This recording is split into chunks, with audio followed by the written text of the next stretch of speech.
If you're a beer connoisseur, the Great American Beer Festival in Denver is the place to be. It's huge. It's the biggest one in the country. A record 60,000 people showed up for this year's event. Some lined up early. 2.5 hours early. For many here, the mission was pretty simple. Drink a lot and taste all the best American beer.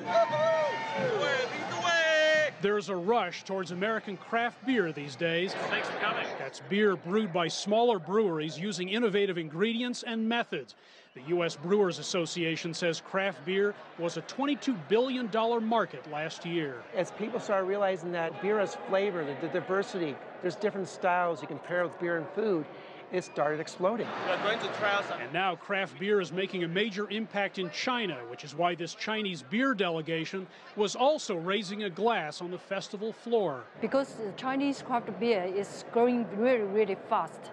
And we want to learn what the Americans doing here. Michelle Wong publishes Beer Link magazine. She wants to help Chinese beer importers like Ernest Chen strike deals with American craft brewers. Hopefully, looking forward to. There's a reason. I mean, this is part of the purpose that we are being here today. There's no market that has more potential than China. Kevin Selby of Crazy Mountain Brewery is looking to export to China. We really kind of want to be that first person to the party if we can. But he says there are still some obstacles to making that a reality. The language barrier, the time difference, makes it difficult to do business.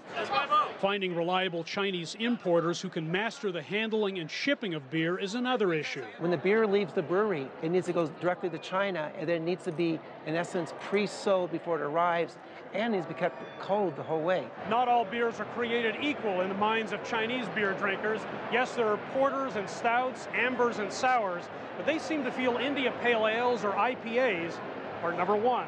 Our president, Mr. Xi, when he visited England, and he had an IPA at a brew pub, and he said, that tastes real good. Suddenly, IPA become popular. Wong says Chinese consumers who've long relied on lighter lagers are now expanding their beer horizons. She certainly did here. Tonight, I think 50. 50 beer samples, all part of the learning process. She says China is a huge craft beer market just waiting to be tapped. Hendrik, Sybrandy, CCTV, Denver.